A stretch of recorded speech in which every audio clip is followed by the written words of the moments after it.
Victor Larson, a quiet, unassuming elderly man, walks into a high-end car dealership. He admires a sleek red Lamborghini, but his modest appearance draws nothing but ridicule from the staff. Little did they know Victor wasn't there for just any car. He had a plan that would shake the very foundation of their arrogance. The next day Victor returns, not as a customer but as the owner of the dealership. What unfolds is a powerful story of resilience, redemption, and unexpected revenge. Victor Larson had built a life many could only dream of. After decades of hard work and shrewd investments, he amassed a fortune that afforded him every luxury imaginable. Yet, unlike others in his financial position, Victor lived simply.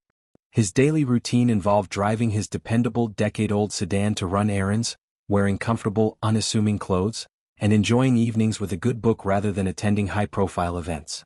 Despite his modest outward appearance, Victor had a refined appreciation for quality and craftsmanship. For years he had admired the sleek design and engineering marvel of the Lamborghini brand. He had often thought about owning one, not as a status symbol, but as a testament to his personal success and love for automobiles. Finally, on a chilly Thursday afternoon, he decided the time had come. Victor made his way to an elite dealership in town, one known for its glitz and glamour. The glass-walled showroom gleamed with luxury vehicles, their polished exteriors reflecting the fluorescent lights overhead. As Victor stepped inside, the air buzzed with activity. Well-dressed couples and sharp-suited executives were attended to by a polished sales staff who seemed to glide effortlessly between conversations, their smiles practiced and their laughter rehearsed. Victor's entrance went unnoticed. He paused near the doorway, taking in the scene. With his worn jacket, scuffed shoes, and weathered features, he didn't fit the image of their typical customer. But Victor didn't mind. He wasn't one to seek attention. He quietly made his way through the showroom, his eyes landing on the car that had drawn him there, a dazzling red Lamborghini Aventador parked prominently on display. The car was everything he'd imagined and more. Its sharp lines and aggressive stance exuded power and elegance. Victor ran his hand gently along its polished surface, taking in every detail. For a moment, he allowed himself to dream, envisioning the joy of driving such a masterpiece. But his reverie was short-lived. From the corner of his eye, Victor noticed the staff glancing his way. A young salesman nudged his colleague, and they shared a smirk before returning their attention to a group of well-dressed patrons. Across the room, a manager whispered something to another employee, his gaze flicking briefly toward Victor. It was clear that he was being judged, not for his interest in the car but for his outward appearance. Victor continued to examine the car, hoping someone might approach to assist him. Minutes passed but no one came. Salespeople bustled past him, their polished shoes clicking against the tiled floor, their smiles reserved for others. The rejection was subtle yet palpable, a wall of indifference that spoke louder than words. He overheard snippets of conversation from the staff, their laughter carrying faint undertones of mockery. Though unspoken, the message was clear. To them, Victor was nothing more than a window shopper. But Victor wasn't deterred. He had encountered his share of doubters in life, people who underestimated him, judged him, or dismissed him based on surface impressions. Yet, standing there, surrounded by the dismissive glances and muted whispers, he felt a pang of disappointment. It wasn't about the car, it was about the principle. He had come in as a genuine customer, with the means to make one of the most significant purchases the dealership could hope for, yet he was treated as if he didn't belong. Victor lingered for a few more minutes, waiting to see if anyone would change their approach. When it became clear they wouldn't, he turned to leave. As he walked out, he overheard a salesman mutter something under his breath, followed by a burst of stifled laughter. Victor didn't react outwardly, but inside, something stirred. This wasn't just about buying a car anymore. It was about proving a point, one they wouldn't soon forget. Victor wandered through the gleaming showroom for nearly 20 minutes, silently hoping someone would acknowledge him. He lingered near the Lamborghini he had come to see, appreciating its intricate details, the bold contours, the aerodynamic curves, and the unmistakable emblem of luxury on the hood. Despite his fascination, the cold indifference of the staff began to wear on him. He noticed the glances from across the room, quick, judgmental, and accompanied by whispers exchanged behind cupped hands. A couple of staff members even chuckled softly, their gazes darting toward him as though he were the punchline of a private joke. The dismissive look stung more than he expected. Victor had always been a man of patience, but in this moment he felt an unfamiliar twinge of frustration. The atmosphere of the dealership only amplified his sense of isolation. The sound of clicking heels, the murmur of conversations about financing and features, and the polished voices of salespeople catering to other customers created a stark contrast to the silence that surrounded him. He wasn't invisible, they saw him. They just didn't care. Finally, unable to ignore the disrespect any longer, Victor decided to approach the counter. He straightened his jacket, took a deep breath, and walked up to where 3 salespeople stood, engrossed in conversation. "Excuse me," he said, his voice calm but firm. "I'm interested in purchasing one of your vehicles. Could someone assist me?" One of the salesmen, a young man with slicked back hair and an air of smugness, barely glanced up. He looked Victor up and down, his expression a mixture of amusement and condescension. "Come back when you're serious," he said with a smirk, turning back to his colleagues. The laughter that followed was quiet but unmistakable. Victor felt his chest tighten as the words and their tone hit him like a slap. It wasn't just the refusal of service, it was the sheer audacity of their judgment, the assumption that he wasn't worth their time. Victor stood there for a moment, letting the weight of the moment sink in.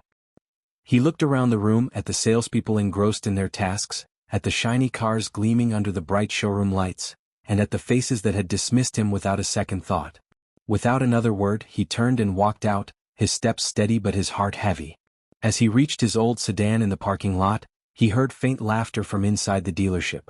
He couldn't make out the words, but the tone was unmistakable. They were laughing at him. Victor drove home in silence, the events of the afternoon replaying in his mind. The humiliation burned, not because of his pride but because of the sheer unfairness of it all. They had judged him based on his appearance, dismissed him without a second thought, and treated him as though he didn't belong. But Victor Larson was not a man to dwell in self-pity. As the city lights blurred past his window, his frustration began to transform into resolve. They had underestimated him, just as so many had before, and they would soon realize their mistake. By the time he pulled into his driveway, a plan was already taking shape in his mind. This wasn't just about the car anymore. It was about proving a point. Victor made a silent vow to himself: this wasn't over. The very people who had humiliated him would soon come to understand just how wrong they had been.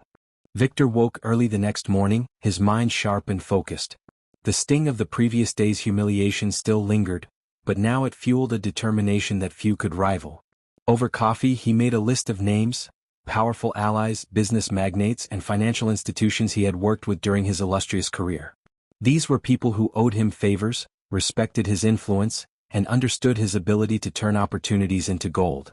By mid-morning Victor was on the phone, making calculated moves. His tone was calm but resolute as he explained the situation to his contacts. Word spread quickly in the business world, and doors that were closed to others opened effortlessly for Victor. Within hours, he had orchestrated a deal to purchase the very dealership that had dismissed him.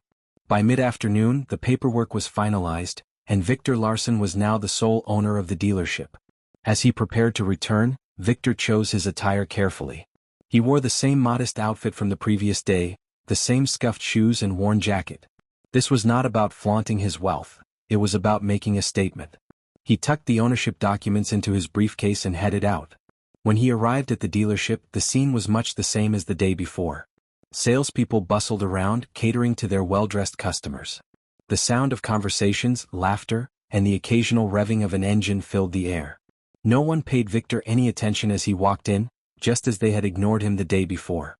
But this time Victor didn't linger by the cars. He strode purposefully toward the main desk, where the dealership's general manager, Tom, stood overseeing the day's operations. Tom, a middle-aged man with an air of smug authority, noticed Victor approaching.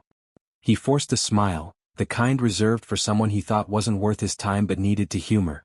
"Good afternoon," Tom said with a practiced cheerfulness. "Back again? How can we help you today?" Victor looked him square in the eye and placed the papers on the counter. "I'm not here to buy a car," he said evenly. "I'm here as your new boss."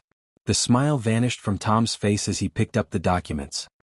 His hands trembled slightly as he scanned the pages, his eyes widening with each line he read. The other salespeople nearby stopped what they were doing, their curiosity piqued by the change in Tom's demeanor. You bought the dealership?" Tom stammered, his voice barely above a whisper.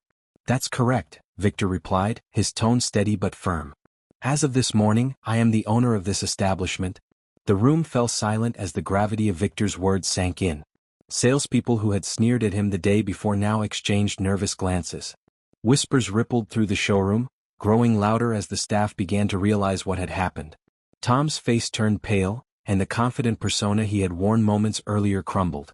"Mr. Larson, I didn't realize." Victor raised a hand, cutting him off.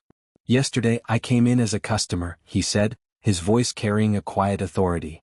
"I was treated with disrespect, dismissed, and judged based solely on my appearance. That will not happen again." The room was still as Victor's words hung in the air. The once busy showroom now felt suffocatingly quiet, the hum of activity replaced by the weight of embarrassment and uncertainty. The staff, who had laughed and sneered at Victor the day before, now stood frozen, unsure of what to say or do. Victor turned his gaze to the rest of the staff, his expression calm but unyielding. "I believe in running a business that values every customer, regardless of how they look or what they wear. Starting today, this dealership will reflect those values, or you will find employment elsewhere." The silence was broken only by the shuffle of feet and the nervous murmurs of the staff. The tables had turned and Victor Larson was now firmly in control. Victor stood at the center of the showroom, commanding the attention of every staff member present. The tension in the room was palpable. The man they had ridiculed the day before now held their livelihoods in his hands. Despite their unease, Victor remained composed, his tone firm but devoid of anger. "Yesterday I walked into this dealership hoping to make a purchase," he began, his voice carrying a quiet strength. "Instead, I was ignored, humiliated, and judged based solely on my appearance. That ends today." His words echoed in the silent room, each syllable striking like a hammer on stone. The staff, once confident and dismissive, now stood stiff and uneasy, shifting their weight nervously. Victor reached into his briefcase and pulled out a notepad. On it, he had written the names of those whose behavior had been the most egregious. "I've had time to reflect on what I saw yesterday," he continued. "This dealership does not just sell cars, it represents a culture, a standard of service, and a reputation in this community. And right now that reputation is toxic." Victor began calling out names, his voice unwavering. First was the young salesman who had dismissed him at the counter with a smirk. "You judged me without knowing anything about me or my intentions. That attitude is not welcome here. You're fired." The salesman's face turned ashen, his previous bravado crumbling as he stumbled through a weak protest. Victor didn't waver. "You can collect your things and leave immediately." He moved on, naming others who had contributed to the toxic culture, those who had sneered, whispered, and laughed at him. Each dismissal was swift and final.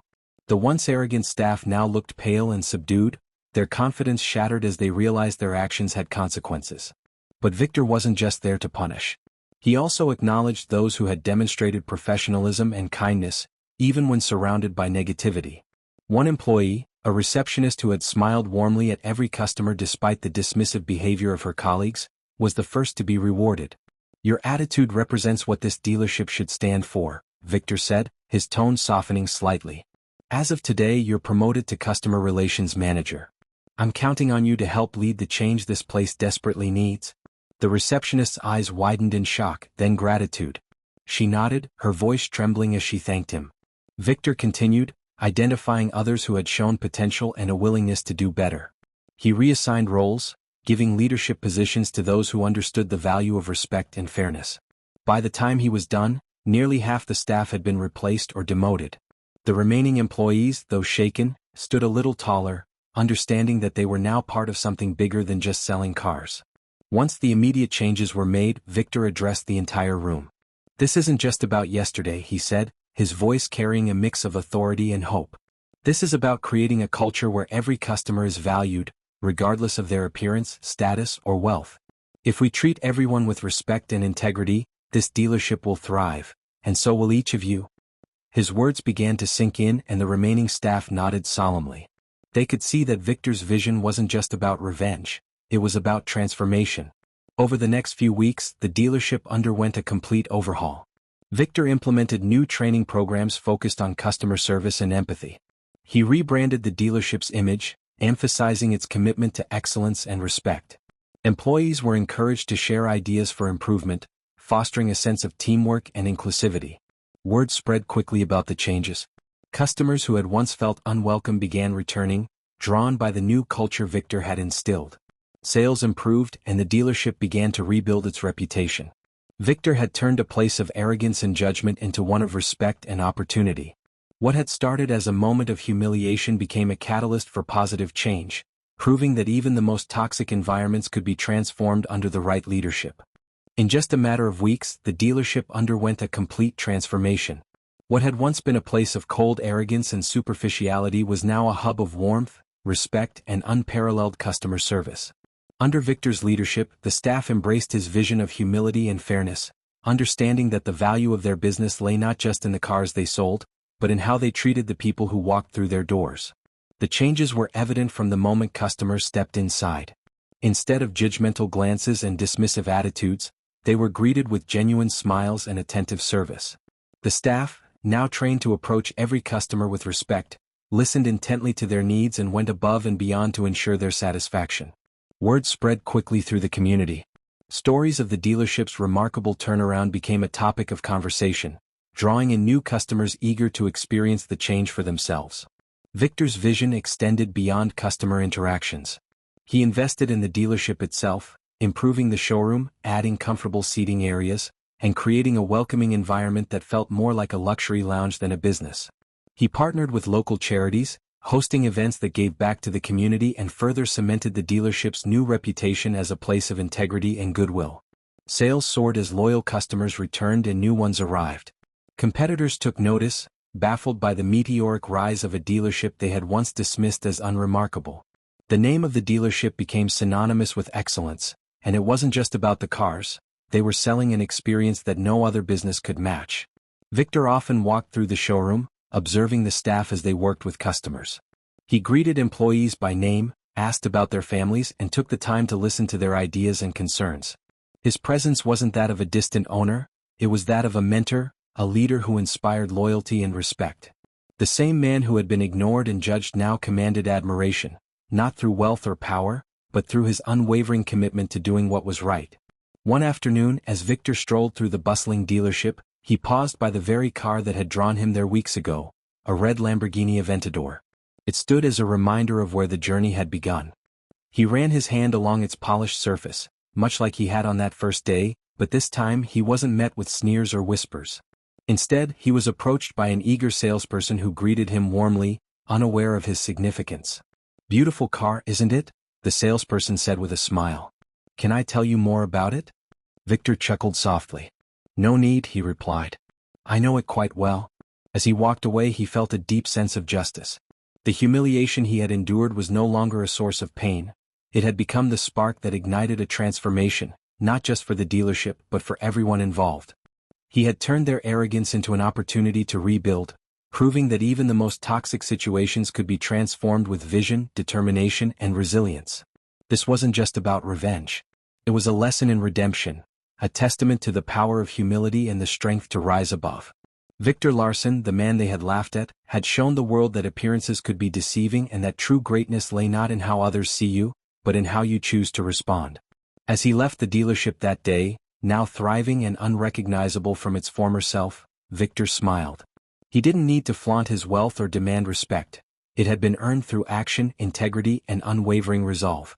His journey was a powerful reminder that even the most profound challenges could be turned into opportunities for growth, and that sometimes the best way to silence doubters is to let your actions speak louder than their words. This is more than just a story of revenge. It's a reminder to never judge a book by its cover.